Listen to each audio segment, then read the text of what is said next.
মুখে ঢোকাতে পারি না। 5টা বছর ছিল, 2 বছর দুধ খাইলো, একদিনের জন্য আমার বাম স্তন টাচ করে নাই। কারণ হালিমার আরো কয়েকটা ছেলে মেয়ে ছিল। উনাইসা নামে এক মেয়ে ছিল, সাইমা নামে আরেক মেয়ে, আব্দুল্লাহ নামে এক ছেলে। এরাও দুধের বাচ্চা ছিল। বিশ্বনবী যদি একাই 2 স্তনের দুধ সাবার করে ফেলেন, তাহলে দুধ ভাই বোনরা খাবে কি? 2 বছর বাচ্চা মোহাম্মদ ইনসাফ প্রতিষ্ঠা করেছেন কোন ঠিক কিনা? আবার হালিমা বলে, এই ছেলেটারে আমি 5 বছর রাখলাম, এই 5 বছরে কোনোদিন কোরাইশি মোহাম্মদ রে কান্না করতে দেখি নাই। শুধু একটা সময় কান্না করত। এই ছেলেটা ক্ষুধার অভাবে কাঁদে নাই, ব্যথা পেলে কোনোদিন মোহাম্মদ কাঁদে নাই। শুধু লজ্জাস্থানের জায়গা থেকে কাপড়টা একটু সরে গেলে শিশু মোহাম্মদ কেঁদে উঠত। বিশ্বনবী বললেন, চাচা আমি লুঙ্গি খুলবো না, আমি 2টা নিতে পারবো।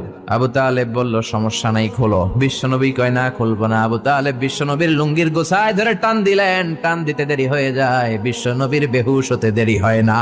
বেহুশ হয়ে পড়ে গেলেন, লুঙ্গি আর খোলা হয় নাই। বিশ্বনবীর লজ্জাস্থান পৃথিবীর কেউ দেখে নাই, চিল্লায় পড়েন।